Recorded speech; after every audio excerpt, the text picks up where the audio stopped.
بسم اللہ الرحمن الرحیم۔ آج الحمدللہ تراویحوں میں ہمارا 22ویں پارے سے شروع ہوا تھا۔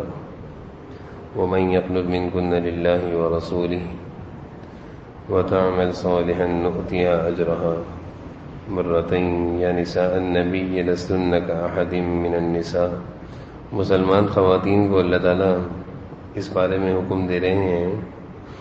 کہ جب کسی غیر محرم سے بات کرنی ہو تو اپنی آواز میں تھوڑی سختی پیدا کرو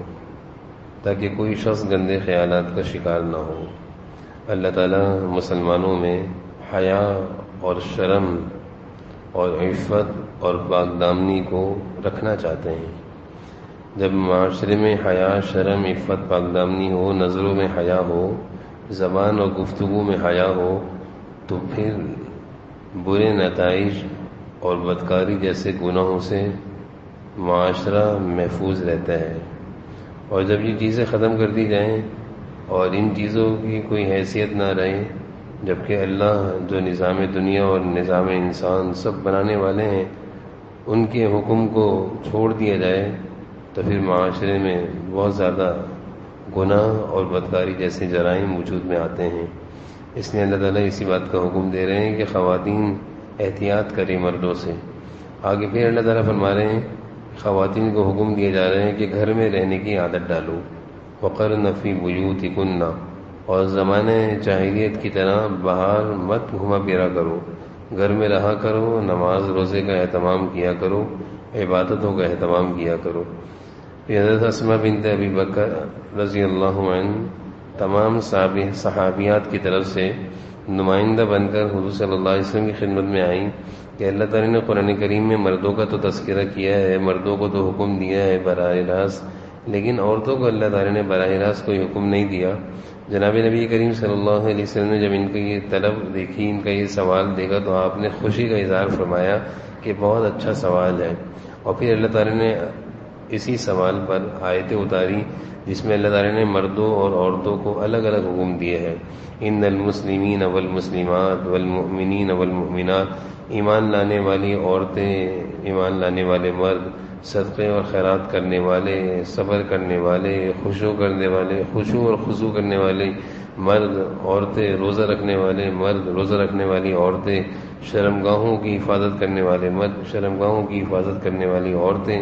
اور اللہ کا ذکر کرنے والے مرد اور عورتیں۔ اللہ تعالیٰ نے ایسے لوگوں کے لیے، ایسے مردوں کے لیے، ایسی خواتین کے لیے بہت اجر و ثواب رکھا ہے۔ تو اللہ تعالیٰ نے اس آیت میں خواتین کی جو ایک طلب تھی اس کو پورا کیا اور الگ سے خواتین کو حکم دیا ہے۔ پھر آگے اللہ تعالیٰ فرما رہے ہیں، ایمان والے مرد اور عورتوں کو اللہ تعالیٰ یہ حکم دے رہے ہیں کہ ایمان کا تقاضا یہ ہے کہ جب کسی بارے میں اللہ اور اس کے رسول کا فیصلہ معلوم ہو جائے کہ اللہ کا یہ حکم ہے، رسول اللہ صلی اللہ علیہ وسلم کے یہ طریقہ ہے، یہ سنت ہے، یہ چاہت ہے، پھر ایمان والے کے لیے یہ بات مناسب نہیں کہ وہ یہ کہیں میری اس بارے میں یہ رائے ہے، میری اس بارے میں یہ رائے ہے۔ جب اللہ اور اس کے رسول کی رائے کا علم ہو گیا تو ایمان والا پھر ایک عام بندے کی کیا حیثیت ہے کہ وہ اپنی رائے دے۔ اللہ اور اس کے رسول کی رائے کے آگے کسی کی رائے کی کوئی حیثیت نہیں ہوتی۔ اللہ تعالیٰ یہی سمجھا رہے ہیں۔ پھر آگے اللہ تعالیٰ حضور صلی اللہ علیہ وسلم کے بارے میں فرما رہے ہیں کہ یہ اللہ تعالیٰ کے آخری نبی ہیں، یعنی ختم نبوت کا تذکرہ اللہ تعالیٰ اس آیت میں فرما رہے ہیں۔ وَلَٰكِن رَسُولُ اللَّهِ وَخَاتَمَ النَّبِيِّينَ، اللہ تعالیٰ نے سارے نبیوں کے اختتام پر اور آخر میں حضور صلی اللہ علیہ وسلم کو نبی بنا کر بھیجا ہے۔ ختم نبوت کا تذکرہ ہے، جو شخص بھی نبوت کا، حضور صلی اللہ علیہ وسلم کی نبوت کے بعد دعویٰ کرے گا وہ اسلام سے خارج ہوگا۔ خاتم النبیین، یہ نبوت کا سلسلہ حضور صلی اللہ علیہ وسلم پر ختم ہو گیا ہے۔ ہمارے ملک کے آئین میں بھی ختم نبوت کا قانون موجود ہے کہ جو شخص بھی اس طرح کا کوئی دعویٰ کرے گا وہ ایمان سے خارج ہے، وہ کافر کہلائے گا۔ پھر آگے اللہ تعالیٰ اہل ایمان کو حکم دے رہے ہیں، ذکر کیا کرو۔ اللہ کا ذکر یہ ایک ایسی عبادت ہے، اس کی کوئی تعداد نہیں، نہ ہی کوئی وقت متعین ہے۔ انسان جتنا زیادہ اللہ کا ذکر کرے گا، اور ذکر میں سب سے بڑا ذکر قرآن کریم کی تلاوت ہے، ذکر میں سب سے بڑا ذکر درود شریف ہے، ذکر میں سب سے بڑا ذکر استغفار ہے۔ جس قدر اہتمام سے ذکر کرے گا یہ سارے اذکار، اتنا ہی اس کی زندگی میں بہاریں آئیں گی۔ پھر حضور صلی اللہ علیہ وسلم کی خوبیوں کا تذکرہ ہے کہ آپ اللہ کی طرف سے شاہد، مبشر، نذیر بنا کر بھیجے گئے ہیں. لوگوں کو آپ اللہ کی پہچان بھی کراتے ہیں، اللہ کے عذاب سے ڈراتے بھی ہیں، اور نیک اعمال پر بشارتیں اور خوشخبریاں بھی سناتے ہیں. پھر اگلی آیت میں اللہ تعالیٰ نے معاشرتی آداب کو بیان فرمایا ہے کہ بغیر اجازت کے کسی کے گھر میں داخل نہ ہو. یہ ایک معاشرتی آداب ہے، اور یہ بڑا ضروری ادب ہے کہ جب کوئی انسان کسی کے گھر میں جائے تو دروازہ دستک دے کر ایک طرف کھڑے ہو جائے، جب تک کہ اندر سے اجازت نہ ملے اندر داخل نہ ہو. پھر اللہ تعالیٰ دوبارہ پردے سے متعلق احکام بیان فرما رہے ہیں کہ جب بھی کسی مرد کو کسی عورت سے بات کرنی ہو یا کچھ لینا دینا ہو تو درمیان میں پردہ حائل کرو. فَاسْأَلُوهُنَّ مِنْ وَرَاءِ حِجَابٍ، یعنی مرد و عورتوں میں اللہ تعالیٰ واضح طور پر کہہ رہے ہیں کہ حجاب ہونا چاہیے. آپس میں بہت قریب ہونا یا آپس میں مل جل کر کھڑا ہونا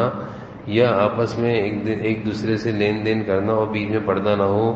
یہ اللہ تعالیٰ کی ہدایت کی خلاف ورزی ہے. اور یہ ہدایت اللہ تعالیٰ پردے کی اس وقت دے رہے ہیں جس وقت جناب نبی کریم صلی اللہ علیہ وسلم اور صحابہ، اور دوسری طرف ازواج مطہرات اور صحابیات، یعنی وہ پاکیزہ معاشرہ، پاکیزہ لوگ جن کے لیے جنت کی بشارتیں ہیں، لیکن اس کے باوجود بھی اس پاکیزہ ماحول میں اس قدر پردے کا اہتمام کرایا جا رہا ہے. آج کے دور میں اس بگڑے ہوئے معاشرے میں جبکہ شہوت کے گناہ عروج پر ہیں، ہر ایک کی آنکھوں میں شہوت اتری ہوئی ہے اور ہر ایک نفس پرستی پر اترا ہوا ہے، تو کس قدر اہتمام کرنا چاہیے پردے کا. مردوں کو بھی اہتمام کرنا چاہیے، خواتین کو بھی اہتمام کرنا چاہیے. پھر اگلی آیت میں اللہ تعالیٰ نے درود و سلام سے متعلق حکم دیا ہے کہ درود اللہ تعالیٰ بھی جناب نبی کریم صلی اللہ علیہ وسلم پر اپنی رحمتوں کا نزول فرماتے ہیں، فرشتے بھی آپ کے لیے دعائیں کرتے ہیں. اے ایمان والو، تم بھی اپنے محبوب صلی اللہ علیہ وسلم پر درود بھیجا کرو. ایک مرتبہ جناب نبی کریم صلی اللہ علیہ وسلم تشریف لائے، آپ کے چہرے پر بڑی مسکراہٹ تھی اور خوب آپ مسکراتے چہرے کے ساتھ تشریف لائے. صحابہ نے پوچھا کہ آج معمول سے زیادہ آپ کا چہرہ مسکراتا لگ رہا ہے، اچھا معلوم ہو رہا ہے، کیا وجہ ہے؟ آپ صلی اللہ علیہ وسلم نے فرمایا کہ اللہ تعالیٰ نے مجھے ایک انعام دیا ہے کہ میری امت میں سے جو بھی کوئی ایک مرتبہ درود شریف پڑھے گا، اللہ تعالیٰ اس پر 10 رحمتیں بھیجیں گے، 10 گناہوں کو معاف فرمائیں گے اور 10 درجات جنت میں اس کے بلند کریں گے. اس پر میں خوش ہو رہا ہوں. پھر آگے اللہ تعالیٰ دوبارہ پردے کا حکم دے رہے ہیں کہ حضور صلی اللہ علیہ وسلم کے ذریعے سے کہا جا رہا ہے کہ اے نبی، اپنی بیویوں سے اور ایمان والی خواتین سے یہ کہیں کہ جب وہ گھر سے باہر نکلا کریں تو چادر اپنے اوپر ڈال لیا کریں، یعنی چادر سر سے لے کر پاؤں تک کی چادر ہو جس سے عورت کا پورا جسم چھپ جائے. آج کل کے معاشرے میں دیکھا گیا کہ عورتیں جسم کا پردہ تو کر لیتی ہیں، برقع پہن لیتی ہیں، لیکن جہاں سے فتنوں کا آغاز ہوتا ہے یعنی چہرہ، اس کا پردہ نہیں کرتی، اور کہتی ہیں چہرے کا پردہ نہیں. جبکہ قرآن کریم سے، احادیث سے معلوم چلتا ہے، حضور صلی اللہ علیہ وسلم کے ارشادات سے معلوم چلتا ہے. آپ صلی اللہ علیہ وسلم کے زمانے میں ایک صحابی جو کہ نابینا تھے، آپ صلی اللہ علیہ وسلم کی خدمت میں تشریف لائے تو کیا ہوا کہ صحابیات موجود تھیں، ازواج مطہرات بیٹھی ہوئی تھیں. حضور صلی اللہ علیہ وسلم نے ازواج مطہرات کے چہروں کو دوسری طرف پھیر دیا کہ اس طرف منہ کر لو. یعنی چہرے کا پردہ اور خواتین کا ایک دوسرے کے سامنے آنا، یہ قرآنی حکم اور حدیث کی سخت خلاف ورزی ہے. اسے بہت ساری خواتین دھوکے میں ہیں اور ان تک غلط دینی تعلیم پہنچی ہے کہ سارے جسم کا پردہ ہے، بالوں کا پردہ ہے، سر کا پردہ ہے، چہرے کا پردہ نہیں ہے. لیکن سوچنے کی بات ہے کہ اگر انسان کا ایک رشتہ لے کر جائے کسی خاتون کے لیے تو وہاں پہ صرف اس کو چہرہ نہ دکھایا جائے، باقی پورا جسم دکھایا جائے، تو چہرے سے ہی سارا فیصلہ ہوتا ہے، سارے فتنے بھی چہرے سے ہی شروع ہوتے ہیں. اس لیے چہرے کا پردہ بہت ضروری ہے. اللہ تعالیٰ اس آیت میں یہی فرما رہے ہیں، اے ایمان والی خواتین، جب تم باہر نکلا کرو، یدنین علیہن من جلابیبہن، اپنے اوپر ایک بڑی چادر ڈال لیا کرو جس سے تمہارے جسم کا کسی بھی طرح ظاہر نہ ہو. پھر آگے اللہ تعالیٰ نے قیامت کے دن سے متعلق کچھ حالات بیان فرمائے کہ جب قیامت کے دن جہنم کا فیصلہ ہوگا اور لوگوں کو جہنم میں ڈال دیا جائے گا تو جہنم میں جانے کے بعد لوگ آپس میں لڑتے ہوں گے. کچھ لوگ اللہ سے کہیں گے، اے اللہ، ان لوگوں کے کہنے پر ہم چلے، ان لوگوں کی بات ہم نے مانی، یہ ہمارے بڑے تھے، یہ ہمارے باپ دادا تھے. جس راستے پر انہوں نے ہمیں ڈالا ہم اسی راستے پر چل پڑے، ہمیں تو نہیں پتہ کہ صحیح راستہ ہے غلط راستہ، تو یہ اللہ ان کو ڈبل عذاب دے، دگنا عذاب دے کہ انہوں نے ہمیں غلط راستے پہ ڈالا۔ اس آیت کی روشنی میں مفسرین فرماتے ہیں والدین کی ذمہ داری ہے کہ اپنے اولاد کو صحیح راستے پر ڈالیں، صحیح راستے پر ڈالیں، ایک دینی صحیح راستہ ہو جس سے وہ ہدایت کے راستے پر چلیں اور اللہ کی نافرمانی سے بچیں۔ اگر والدین نے اولاد کی دنیاوی تعلیم و تربیت کی، دنیاوی تعلیم کی تو خوب فکر کری، کھانے پینے کی خوب فکر کری، لیکن ان کی دین کی کوئی فکر نہ کری، جس کی وجہ سے وہ غلط راہ پر چل پڑے اور وہ گناہوں پر چل پڑے اور جس کی وجہ سے وہ جہنم میں گئے، تو کل قیامت کے دن وہی اولاد والدین کے خلاف اللہ کے سامنے دعویٰ کرے گی کہ ان کو ڈبل عذاب دیں کیونکہ انہوں نے ہمیں غلط راستے پہ ڈالا۔ ان آیتوں میں یہی بیان ہو رہا ہے۔ آگے سورۃ السبا ہے، آغاز میں اللہ تعالیٰ کی قدرتوں کا تذکرہ ہے، اس کے بعد حضرت داؤد علیہ السلام کا تذکرہ ہے۔ حضرت داؤد علیہ السلام کے بارے میں مشہور ہے کہ اللہ تعالیٰ کی کتاب زبور کی اتنی پیاری انداز میں تلاوت کیا کرتے تھے۔ حضرت داؤد علیہ السلام اللہ تعالیٰ کی کتاب جو ان کو دی گئی تھی، آسمانی کتاب زبور، اتنے پیارے انداز میں پڑھا کرتے تھے کہ پرندے جو فضا میں اڑ رہے ہوتے تھے وہ بھی رک جاتے تھے اور وہ بھی آپ کے ساتھ پڑھا کرتے تھے، اور ایک عجیب سا سما بن جاتا تھا۔ اللہ تعالیٰ کی کتاب ہو، پڑھنے والے بھی اللہ کا نبی ہو، جیسے کہ حضور صلی اللہ علیہ وسلم کے بارے میں آتا ہے کہ آپ صلی اللہ علیہ وسلم جب رات کو قرآن کریم کی تلاوت کیا کرتے تھے تہجد میں، مکہ کی زندگی میں، مکہ میں، تو بعض مشرکین جو آپ کے سخت دشمن تھے، آپ کی دعوت کے، آپ کے پیغام کے سخت مخالف تھے، قرآن کے بھی مخالف تھے، لیکن حضور صلی اللہ علیہ وسلم کے قرآن کو سننے کے لیے رات کے اندھیرے میں چھپ کے آتے تھے، ایک دوسرے کو بتاتے بھی نہ تھے، لیکن آپ صلی اللہ علیہ وسلم کی زبان مبارک سے قرآن کریم کی تلاوت سنا کرتے تھے۔ اللہ کی کتاب ہو، پڑھنے والا اللہ کا نبی ہو، تو کس قدر اس پڑھنے میں مزہ ہوگا اور سننے والوں کو کتنی لذت ہوگی۔ حضرت داؤد علیہ السلام کو بھی اللہ تعالیٰ نے زبور کی پڑھنے میں اتنا پیارا انداز دیا تھا کہ جب وہ پڑھا کرتے تو پرندے بھی رک جایا کرتے تھے۔ آگے حضرت سلیمان علیہ السلام کی سلطنت کا تذکرہ ہے۔ اللہ تعالیٰ نے بڑی غیر معمولی عجیب سلطنت دی تھی، ان کو نبوت بھی دی تھی، اور وہ تخت پر سفر کیا کرتے تھے اور ہوا بھی ان کے تابع تھی، اور قرآن کریم کی آیت میں معلوم چلتا ہے کہ صبح کے تھوڑے سے وقت میں اپنے تخت پر 1 مہینے کی مسافت اور شام کے تھوڑے سے وقت میں اپنے تخت پر بیٹھ کر 1 مہینے کی مسافت، یعنی اتنا لمبا سفر کہ جو سفر 1 مہینے میں طے کیا جاتا ہو سواریوں پر، وہ اپنے تخت پر بیٹھ کر تھوڑی سی دیر میں صبح کے وقت میں طے کر لیا کرتے تھے۔ حضرت سلیمان علیہ السلام کو اللہ تعالیٰ نے صرف انسانوں پر نہیں بلکہ ہواؤں پر بھی حکومت دی تھی، پرندوں پر بھی حکومت دی تھی، جنات پر بھی حکومت دی تھی، اور جنات میں بعض جنات شیاطین بھی ہوتے ہیں، شرارتی بھی ہوتے ہیں، تو اللہ تعالیٰ کی طرف سے ان کو لاٹھی بھی دی گئی تھی، جس لاٹھی سے وہ جنات جو شریر جنات تھے ان سے کام کروایا کرتے تھے۔ جس وقت حضرت داؤد علیہ السلام کے انتقال کا وقت قریب تھا، مسجد اقصی کی تعمیر کروا رہے تھے، بہتر تعمیر کروا رہے تھے، اور جنات کے ذریعے حضرت سلیمان علیہ السلام بہت بڑے بڑے کام کروایا کرتے تھے ان سے، لاٹھی سے۔ تو ایک مسجد اقصی کی تعمیر جب ہو رہی تھی، آپ مسجد اقصی کے محراب میں لاٹھی کے سہارے پر نیت باندھ کر کھڑے ہو گئے، نماز پڑھ رہے تھے۔ جنات یہ سمجھتے رہے کہ آپ نماز میں ہیں، وہ آپ کے ڈر اور خوف سے مسجد اقصی کی تعمیر کرتے رہے۔ حضرت سلیمان علیہ السلام کو اللہ تعالیٰ نے اسی حالت میں اپنے پاس بلایا اور وہ لاٹھی کے سہارے پر کھڑے رہے، یعنی روح نکل گئی تھی لیکن جسم لاٹھی کے سہارے پہ کھڑا ہوا تھا۔ جنات یہی سمجھتے رہے کہ یہ تو زندہ ہیں اور یہ اللہ کی عبادت کر رہے ہیں، لیکن وہ تو انتقال کر چکے تھے۔ جب لاٹھی کو نیچے سے دمک نے کھایا اور جب وہ لاٹھی ٹوٹی اور سلیمان علیہ السلام نیچے کی طرف گرے، تب جنات کو اندازہ ہوا کہ وہ ہمیں تو پتہ ہی نہیں تھا، ہم تو بے خیالی میں اس ڈر اور خوف سے کام میں لگے رہے، جبکہ سلیمان علیہ السلام دنیا سے جا چکے ہیں۔ آگے قوم سبا کی ہلاکت کا تذکرہ ہے۔ اللہ تعالیٰ نے اس قوم سبا کو بہت سارے انعامات سے نوازا تھا، اور ایسے گھنے باغات تھے اور ایسی بہترین قسم کی فضا تھی کہ تفاسیر میں آتا ہے کہ قوم سبا جن علاقوں میں رہا کرتی تھی، وہاں پہ اگر کوئی شخص جاتا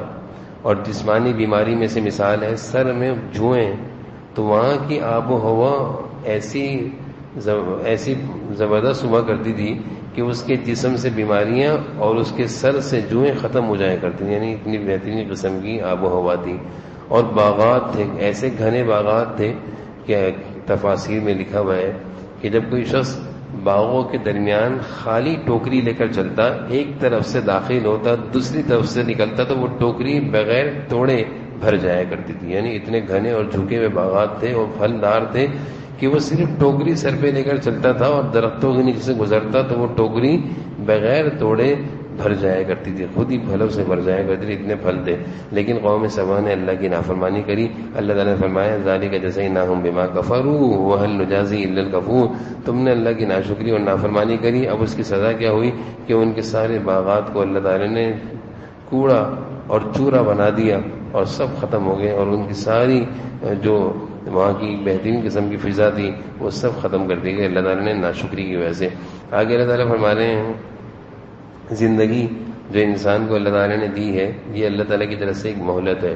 اور جب موت کا وقت آئے گا اور اس وقت انسان زندگی کی تمنا کرے گا کہ تھوڑی سی زندگی مجھے اور مل جائے، تو اللہ تعالیٰ فرما رہے ہیں جس وقت موت کا وقت ہوگا وہ ایک ایسا وقت ہے کہ اس سے ایک لمحہ آگے پیچھے نہیں ہوگا، اسی وقت میں انسان کی روح قبض کر لی جائے گی. پھر آگے اللہ تعالیٰ فرما رہے ہیں کہ بہت سارے لوگ یہ سمجھتے ہیں کہ دولت کا ہونا، مالداری کا ہونا یا عزت کا ہونا یا شہرت کا ہونا یہ اللہ تعالیٰ کی طرف سے کوئی خاص انعام ہے،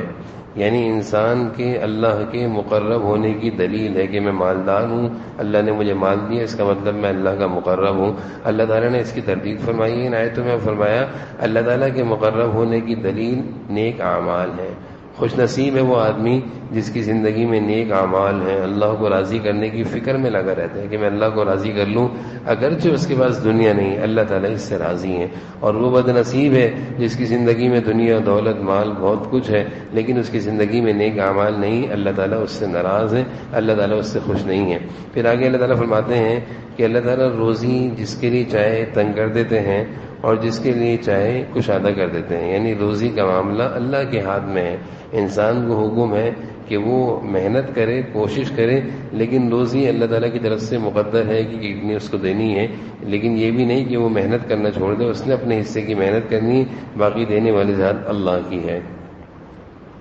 سورہ فاطر کے آغاز میں اللہ تعالیٰ نے ایک ضابطہ بیان فرمایا ہے، اور وہ یہ کہ جس کے لیے اللہ تعالیٰ رحمتوں کے دروازے کھول دیں کوئی بند کرنے والا نہیں ہے، اور جس کے لیے اللہ تعالیٰ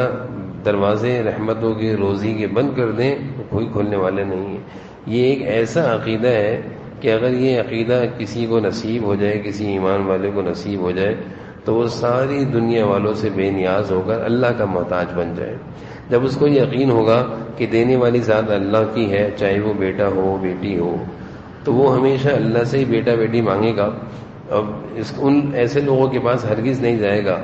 جو دکانداری کرتے ہیں اور لوگوں کو غلط مشورے دیتے ہیں اور ان کے عقیدے کو خراب کرتے ہیں کہ فلاں نے تمہارے پر بندش کر دی ہے، تمہاری روزی فلاں نے بند کر دی ہے، تمہاری اولاد فلاں نے بندش کر دی ہے. جب یہ آیت پر ہمارا یقین ہوگا کہ ما یفتح اللہ للناس من رحمہ، کوئی نہیں ہے، جب اللہ دینے پر آئے تو کوئی نہیں روک سکتا، اور جب اللہ ہی دینے پر نہ آئے، اللہ تعالیٰ دینے سے منع کر دیں تو کوئی دینے والا نہیں ہے. اس لیے بہت سارے عاملین جب ان کے پاس کوئی شخص جاتا ہے اور کہتے ہیں کہ میرے ہاں اولاد نہیں ہو رہی، تو وہ کہتے ہیں ہم علاج کریں گے اولاد ہو جائے گی. تو ان سے کہا جائے ٹھیک ہے آپ علاج کر لیں اور بعد میں پیسے لے لیجئے گا. وہ اس پر آمادہ نہیں ہوتے کہ ہماری یہ گارنٹی نہیں ہے، ہم علاج کر دیں گے، باقی اولاد کا دینا نہ دینا یہ اللہ کا کام ہے. جب اللہ نے ہی اولاد دینی ہے تو ایسے لوگوں کے پاس جا کر اپنے عقیدے کو خراب کرنا، اس سے بچنا چاہیے. آگے اللہ تعالیٰ ایمان والوں کو کہہ رہے ہیں کہ اللہ کا وعدہ سچا ہے، دنیا کی زندگی تمہیں دھوکے میں نہ ڈالے، آخرت کی زندگی سے بے فکر نہ ہونا، بلکہ ہر وقت اللہ کی طرف، اللہ تعالیٰ کی عبادت میں لگے رہنا، آخرت کی تیاری کرتے رہنا، کہیں تم دنیا کی زندگی میں دھوکے میں نہ آ جاؤ.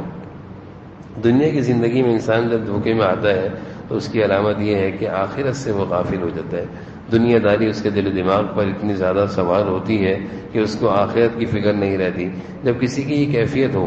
کہ اس کو دنیا کی مصروفیات کی وجہ سے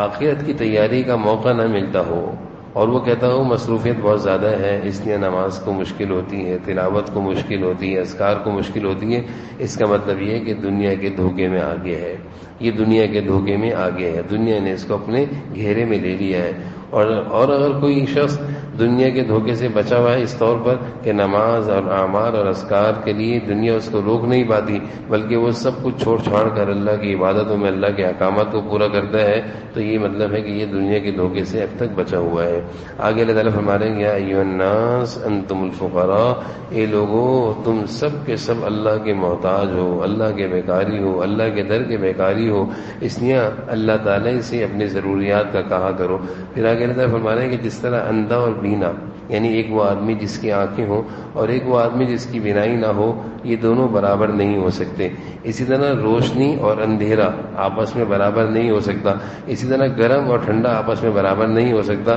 اللہ تعالیٰ فرما رہے ہیں اسی طرح ایمان والا، ایمان لانے والا مرد، ایمان لانے والی عورت، اللہ کے حکموں پر چلنے والا مرد، اللہ کے حکموں کو پورا کرنے والا کی عورتیں، اور اسی طرح اللہ کی نافرمانی والا کرنے والا کافر ہو یا کوئی بھی ہو، یہ آپس میں برابر نہیں ہو سکتے۔ فرق ہے، ایک شخص جس کی زندگی میں ایمان ہو اور ایک شخص وہ جس کی زندگی میں ایمان نہیں، کیسے آپس میں برابر ہو سکتے ہیں؟ اللہ تعالیٰ فرما رہے ہیں ایسا نہیں ہے، بلکہ دونوں کے نتائج بھی الگ ہیں، دونوں کے انجام بھی الگ ہیں، اور دونوں کے ٹھکانے یعنی الگ ہیں، جنت اور جہنم۔